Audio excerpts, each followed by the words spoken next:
Mesdames et messieurs, bonsoir. Merci d'avoir choisi RTI1 à la une de ce 20h.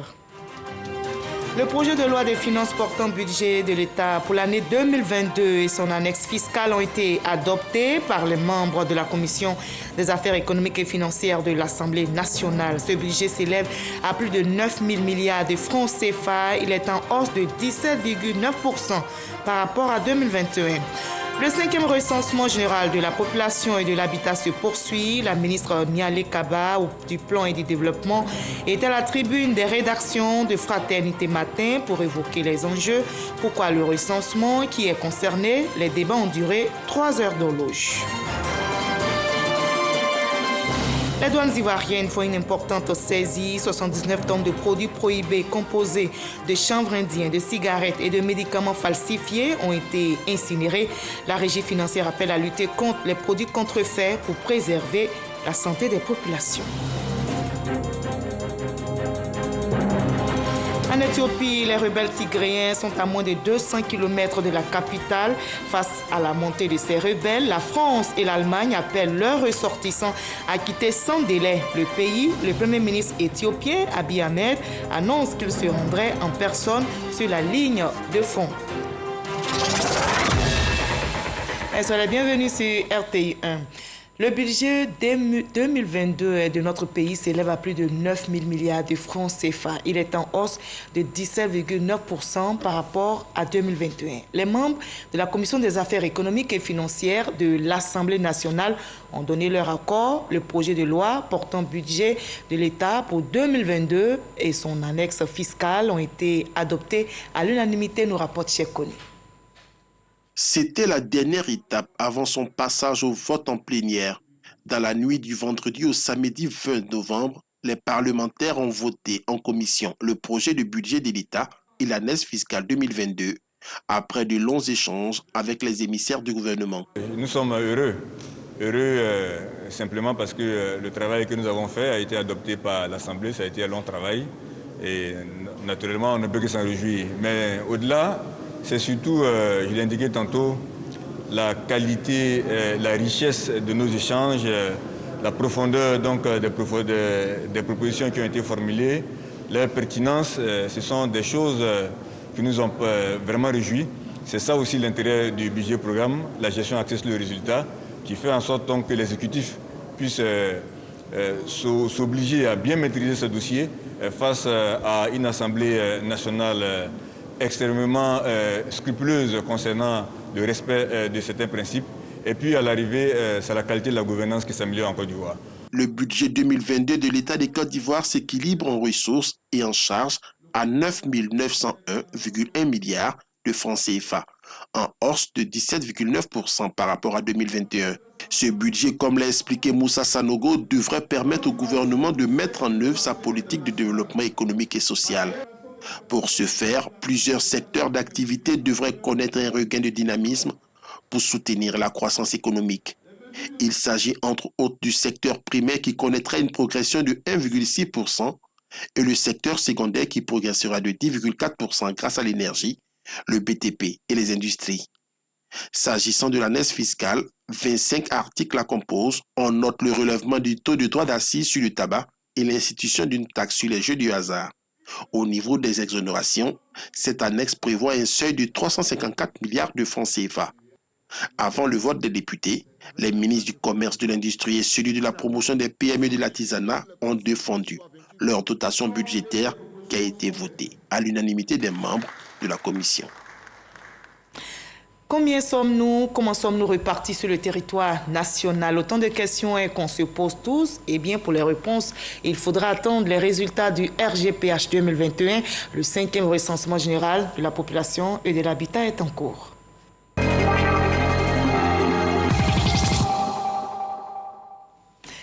Le 5e recensement général de la population et de l'habitat démarré le 8 novembre dernier se poursuit. La ministre Nialé Kaba du Plan et du Développement était à la tribune des rédactions de Fraternité Matin pour évoquer les enjeux. Pourquoi le recensement de la population? Que vise cette opération et qui est concerné?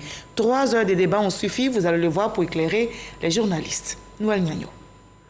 Recensement général de la population et de l'habitat 2021. C'est parti depuis le 8 novembre. Son objet essentiel est d'aider à une meilleure allocation des ressources pour le bonheur des populations avec des données fiables. Les données issues du recensement de la population 2021 permettront notamment de faire le suivi et la revue du PND 21-25, d'évaluer les politiques sectorielles dans tous les domaines et de fournir des informations statistiques récentes et fiables permettant le suivi des agendas internationaux. Son objet connu, les journalistes des rédactions de Fraternité Matin ont passé au crible toutes les étapes de l'opération de sorte à avoir une seule appréciation de cet outil d'aide à la prise de décision. Au nombre des préoccupations, la nature des concernés. C'est tous ceux qui résident sur le territoire, sans distinction de nationalité. Comme il s'agit de dimensionner les équipements, c'est ceux qui en bénéficient qui sont recensés. Par contre, si vous avez des Ivoiriens hors du pays qui ne vivent pas pendant 6 mois sur le territoire national, ils ne sont pas concernés par le recensement général de la population et de l'habitat. Pourquoi? Si l'agent recenseur vient à votre domicile et que le bébé vient d'arriver il y a 1 heure, il faudra le déclarer parce qu'il a des besoins qu'il va falloir prendre en compte dans la programmation du développement. Que fait-on des réfractaires? Dans certains pays,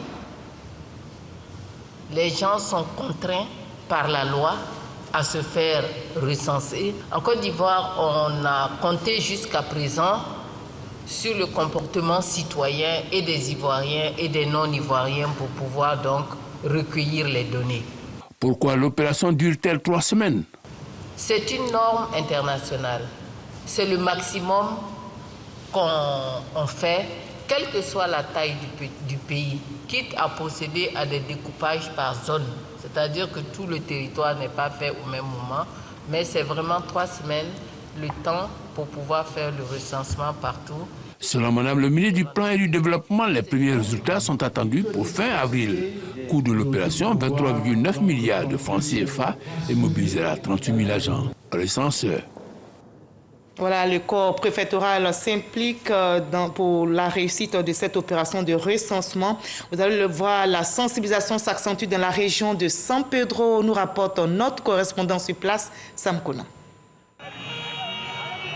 Le sous-préfet de Doba, Nchotiri Pakom, en tournée de sensibilisation et de mobilisation dans le cadre du recensement général de la population et de l'habitat. Occasion pour les populations de faire connaître leurs préoccupations. À l'étape de Bigné, par exemple, le chef Toukoura Issa Boniface a fait cette doléance chère aux habitants de cette bourgade. Je demande au gouvernement de Côte d'Ivoire de bien vouloir introduire mon village comme village administratif de la sous-préfecture de Doba, comme village officiel. C'est un village loti de près de 538 lots. C'est un village qui a une école de 6 classes qui est déjà signée par l'État de Côte d'Ivoire. Pour que ces doléances puissent être prises en compte, le sous-préfet demande aux habitants de se faire recenser. J'invite toutes les populations à se faire recenser.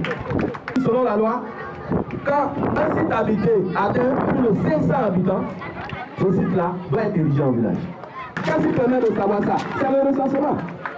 Donc, quand on boycotte le recensement, on se boycotte soi-même. Il faut tout faire pour que les agents recenseurs puissent nous compter. Comme Bigné, plusieurs localités ont des problèmes d'adduction en eau potable, d'électrification, de construction de centres de santé et d'écoles. Le recensement général de la population et de l'habitat va permettre de soulager les populations rurales, a indiqué le sous-préfet Nchotiri Pakom. Voilà, la finalité, c'est donc de planifier le développement et l'État priorise aussi la formation. Le ministre de l'Enseignement technique, de la formation professionnelle et de l'apprentissage est en mission en France et au Luxembourg. Il va s'imprégner de l'expérience de ces pays en matière de formation et d'entrepreneuriat. Le ministre Kofi Nguessan et sa délégation ont visité le plus grand campus start-up au monde. C'est à Paris. Envoyé spécial, Serge Collier. En plein cœur de Paris se dresse le plus grand campus de start-up au monde. Bâtie sur une superficie de 34 000 m², la station F a fière allure. Elle bouillonne surtout de projets innovants portés par de jeunes start-upers. Plus de 3000 postes de travail, un vaste marché et des programmes internationaux d'accompagnement qui intéressent la Côte d'Ivoire. S'inspirer de ce modèle, c'est l'une des raisons principales de la visite du ministre Kofi Nguessan. L'ancien directeur général de l'Institut national polytechnique Houphouët-Boigny entend s'appuyer sur sa longue collaboration avec HEC Paris. L'incubateur HEC occupe ici un espace de 700 m² et a déjà encadré plus de 500 entreprises innovantes. Nous avons un beau projet de travailler avec la Côte d'Ivoire pour répliquer ce genre de campus à start-up. Un campus de start-up peut vraiment aider à créer de l'emploi. Donc c'est vraiment la façon la plus rapide de soutenir des jeunes entrepreneurs pour accélérer leur progrès. Pour jeter les bases d'une nouvelle dynamique, le ministère de l'Enseignement technique, de la formation professionnelle et de l'apprentissage s'appuie également sur le PNUD, le programme des Nations Unies pour le développement. Nous avons déjà des investissements qui sont en place pour pouvoir véritablement déployer des centres intégrés d'innovation et de technologie. Donc nous avons 6 centres qui sont en train d'être mis en place, un dans le district d'Abidjan, un autre dans le district de Yamsoko et 4 autres dans certaines régions où nous avons des pôles de développement et des pôles de croissance. Notre ambition, c'est de participer efficacement à ce programme et d'avoir l'accompagnement d'une institution qui sait le faire comme HEC. Et en venant ce matin ici, c'est de pouvoir comprendre la philosophie même de la station F, de faire en sorte que les centres d'innovation que nous allons créer en Côte d'Ivoire puissent répondre efficacement aux besoins de nos jeunes qui, par ailleurs, attendent qu'ils soient formés et qui créent aussi des emplois et qui deviennent aussi des employeurs parce que de ce fait, ils pourront aussi employer d'autres jeunes. Cette mission de travail du ministre Kofi Nguessan va le conduire en France et au Luxembourg. Et ici, en Côte d'Ivoire, les agents des structures du ministère des Ressources animales et halieutiques chargés des statistiques sont en conclave du côté de Dabou. Ils plongent sur les données statistiques de 2020 du secteur des ressources animales et halieutiques. Ces experts devront produire des données fiables pour une gestion efficiente de ce secteur. Jean-Luc Bambo. Des statistiques exhaustives et fiables pour une politique cohérente dans le secteur des ressources animales et halieutiques. C'est tout le sens de cet atelier. Des travaux qui réunissent toutes les parties prenantes de la collecte et du traitement des données statistiques du secteur des ressources animales et halieutiques. La méthode qui était utilisée il y a 10 ans, 5 ans, il faut qu'elle puisse s'adapter aux nouvelles technologies. Il faut aussi amener à revisiter nos données que nous collectons. De plus, le ministère fait face ces dernières années à une demande récurrente de données statistiques relatives à de nouvelles thématiques, dont la nutrition, qui nécessite la production des données spécifiques. Il faut pouvoir collecter la bonne information dont a besoin les citoyens. Il ne faut pas collecter les données pour les collecter. Comme le disent les statisticiens, ce n'est pas le nombre de données qui donne la qualité, mais c'est le besoin qu'on a satisfait à partir des données que nous collectons. Le système de collecte des données présente des faiblesses. Entre autres, la non-informatisation du système, la faible production de données statistiques fiables, le manque d'agents techniques qualifiés et le manque d'outils adéquats pour la production des statistiques.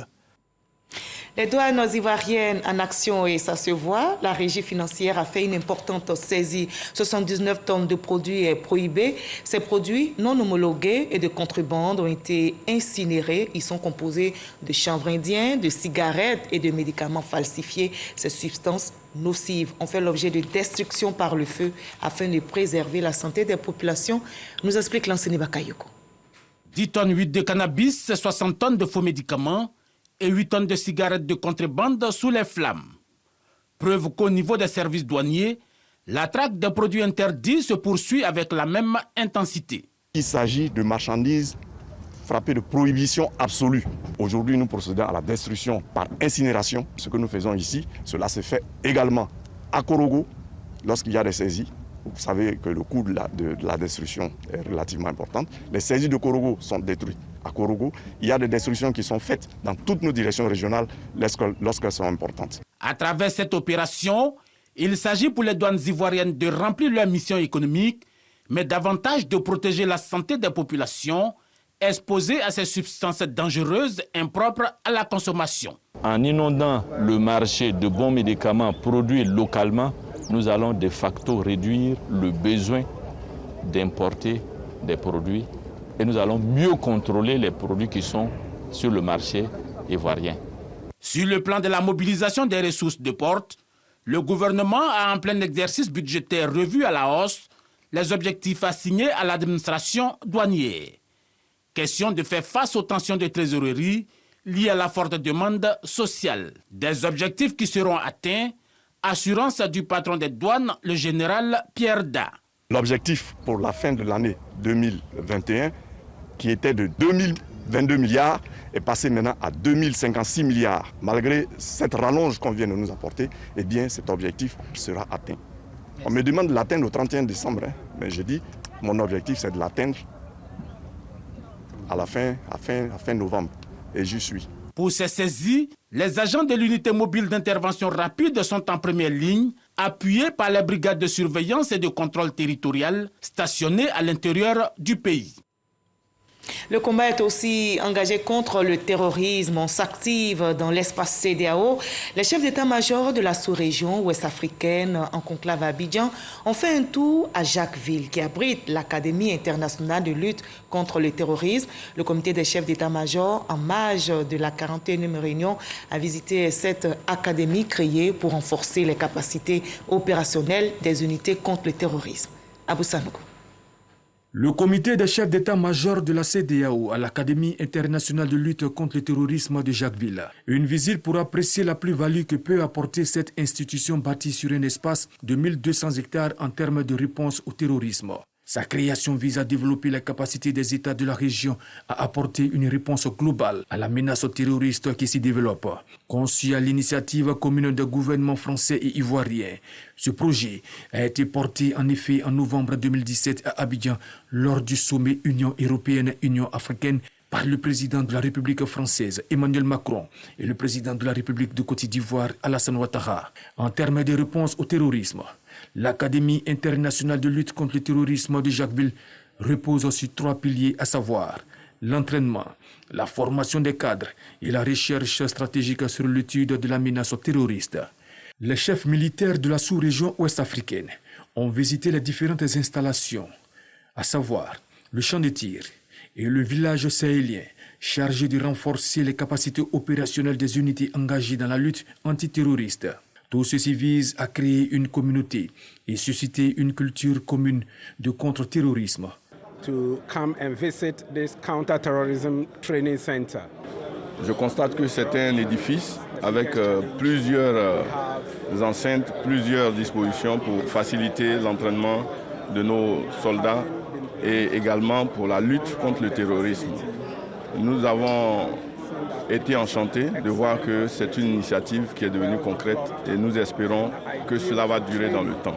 C'est pour dire que la volonté politique est là, l'engagement du leadership militaire est là et la présence également des partenaires stratégiques. Globalement, c'est une bonne avancée pour l'Afrique et pour la CEDEAO.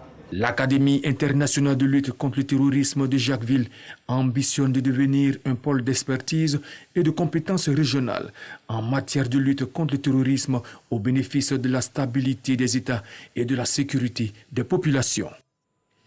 La 8e édition d'Africa Web Festival a eu lieu au Palais de la Culture de Treichville avec pour thème « Connecté sur l'humain ». Cette édition a pour objectif d'inviter l'humain au cœur du développement technologique. Chacun est appelé à tirer profit de la numérisation pour améliorer les conditions de vie. Patricia Mouitia. Avec plus de 5000 participants chaque année, Africa Web Festival est le plus important rendez-vous de promotion et d'émulation du numérique en Afrique francophone. Relever le défi de se connecter sur l'humain est le fil conducteur de cette 8e édition.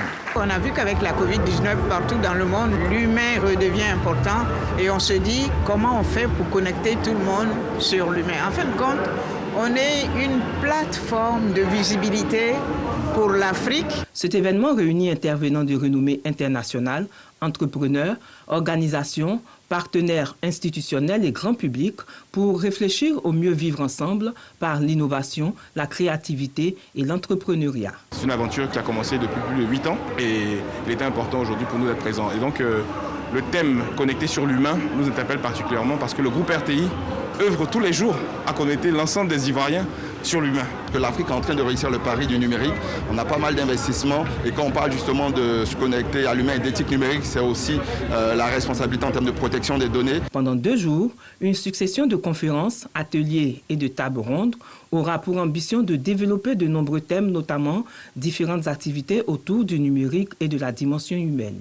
Ce projet porté par Mme Diawara est un projet nécessaire pour l'Afrique qui ne devait pas rater et qui ne va pas rater la révolution numérique. Et voir que notre pays, avec la créativité de sa jeunesse, l'engagement de ses autorités, prend une part importante dans cette culture du numérique. Africa Web Festival est un événement promu par l'ONG Mandingo Agir pour demain. Plusieurs activités sont organisées tout au long de l'année et rassemblent les professionnels du numérique et de l'audiovisuel, le grand public et tout particulièrement la jeunesse numérique entrepreneuriale. Et on agit aussi contre la pandémie de Covid-19. L'humanité reste mobilisée contre le coronavirus. Voyons le chiffre du jour en Côte d'Ivoire.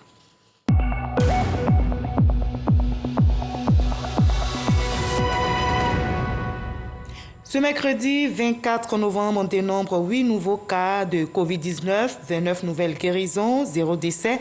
À la date du 24 novembre 2021, la Côte d'Ivoire, notre pays, compte 61 660 cas confirmés, 60 626 personnes guéries, 703 décès au total, 331 cas actifs, plus de 4 millions de personnes vaccinées. Faisons-nous tous vacciner, surtout continuons de respecter les gestes barrières. Les pays membres de la CEDEAO travaillent à assainir notre environnement. L'accent est mis notamment sur la gestion des sachets plastiques. Il faut renforcer, surtout harmoniser les tests de loi dans l'espace CEDEAO pour une meilleure application. Les pays membres sont donc en conclave ici à Abidjan pour affiner leurs actions et mettre en place une réglementation commune afin de ne pas polluer l'environnement. Et ici en Côte d'Ivoire, vous le savez, il est interdit de produire, de commercialiser les sachets plastiques. Grâce Kanto. L'utilisation abusive des sachets plastiques est source de nuisances pour la santé et facteur de dégradation pour l'environnement, une menace également pour les ouvrages d'assainissement. Pour harmoniser les différents textes juridiques et réglementaires sur le sujet au sein de l'espace CEDEAO, une rencontre se tient à Abidjan. Il s'agit de valider un test harmonisé qui devrait permettre d'actualiser les différents tests qui ont été déjà pris, de manière à ce que l'application soit plus aisée. Le test en lui-même prévoit un certain nombre de dispositions. Par exemple, l'interdiction de sachets à usage unique, de différents types d'emballages, de manière à ce que ce qui reste puisse faire l'objet de recyclage ou de traitement. Si on arrive à encadrer le secteur dans un pays et dans le pays voisin, ce secteur n'est pas encadré, les promoteurs de ces pratiques-là risquent en fait de se déporter dans les pays voisins. Donc on a besoin d'une certaine synergie d'action entre nos États pour qu'on puisse arriver au résultat. Selon le ministère de l'Assainissement et de la Salubrité, cette rencontre sous-régionale sur les déchets plastiques a tout son sens. Les efforts consentis par les différents gouvernements, aussi bien au plan institutionnel que juridique, pour minimiser en amont comme en aval la dégradation préoccupante du paysage du fait des déchets plastiques, il est malheureusement constaté une recrudescence alarmante de la situation. Le gouvernement attend avec empressement la validation de ce projet de test, car une fois adopté, ce règlement constituera un outil efficace de décision intergouvernementale en matière de gestion des plastiques. En 2013, le gouvernement ivoirien a pris un décret portant interdiction de la production, de l'importation, de la commercialisation, de la détention et de l'utilisation des sachets plastiques. On s'intéresse aussi aux droits de l'homme dans ce 20 et il y a des échanges périodiques sur la situation des droits de l'homme en Côte d'Ivoire. C'est une initiative du CNDH, le Conseil national des droits de l'homme. Cette session pour l'année 2021 a vu la participation de plusieurs ambassadeurs et autres représentants des organisations du système des Nations Unies. Pour toutes ces actions en faveur des femmes et des enfants, une journée d'hommage et de reconnaissance a été dédiée à la première dame, Dominique Ouattara. La rencontre s'est tenue aujourd'hui même au Palais de la Culture de Trècheville, ici à Abidjan. C'était à l'occasion de la rentrée politique du mouvement Synergie Ado. Ahmed Traoré, Abou Sanogo. Palais de la culture de Trècheville Archicom. Tout ce monde rassemblé et mobilisé pour une journée d'hommage et de reconnaissance à la première dame de Côte d'Ivoire, Dominique Ouattara, pour toutes ses actions en faveur des femmes et des enfants. Lutte contre le travail des enfants dans la cacao-culture, autonomisation des femmes et épanouissement des enfants. Autant de motifs qui justifient cette cérémonie de reconnaissance. L'initiatrice de ce grand rassemblement, Kadisila, présidente du mouvement Synergie Ado, a rappelé l'impact du fonds d'appui aux femmes de Côte d'Ivoire dans le quotidien de ces dernières. Avec le fonds FAFSI, nous déjà, ce sont des centaines de femmes membres de Synergie qui ont bénéficié du fonds FAFSI. Nous avons la création des centres de réinsertion pour les jeunes, des enfants dans les localités de Soubré, de Boaké et de Ferke-Sédougou. Nous avons aussi les actions dans le cadre de Children of Africa qui font beaucoup pour les enfants en difficulté, les veuves et les orphelins. Pour Mamadou Touré, représentant Adama Bictogo, les actions de la première dame Dominique Ouattara ont fortement contribué à réduire la pauvreté. Nous avons profité donc du micro pour énumérer toutes les actions que la première dame a menées pour les Ivoiriens auprès du président de la République. Le fonds FAFSI, il y avait près de 300 000 femmes qui ont pu bénéficier donc de ce projet. Nous avons aussi des actions en faveur donc du cacao ivoirien, puisque grâce aux actions de la première dame, alors qu'il y a des menaces sur le cacao ivoirien du fait du travail des enfants, nous sommes aujourd'hui hors menaces. Et ce que nous avons dit, c'est que si la pauvreté a diminué dans notre pays, nous sommes quand même passés de 51% à près de 37%, grâce aux actions du président de la République. Mais il y a eu aussi auprès du président de la République la première dame qui, par ses actions en faveur des femmes, des enfants, a contribué à réduire donc la pauvreté dans notre pays. Créé en 2018, le mouvement Synergie Ado est un mouvement de soutien et de terrain 100% femmes, revendiquant plus de 15 000 membres actifs. Il entend parcourir tout le pays pour mobiliser les femmes de toute sensibilité politique à la cause du président Alassane Ouattara.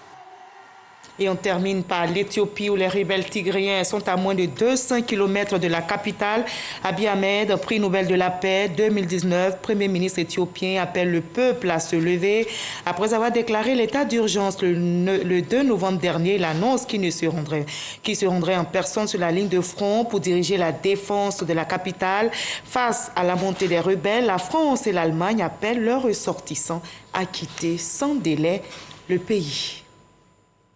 Et vous l'avez compris, ce journal est terminé. Merci de nous avoir suivis. Demain 20h, vous avez rendez-vous avec Fatou Fofana. Prenez soin de vous et continuons de promouvoir la paix dans notre très beau pays, la Côte d'Ivoire.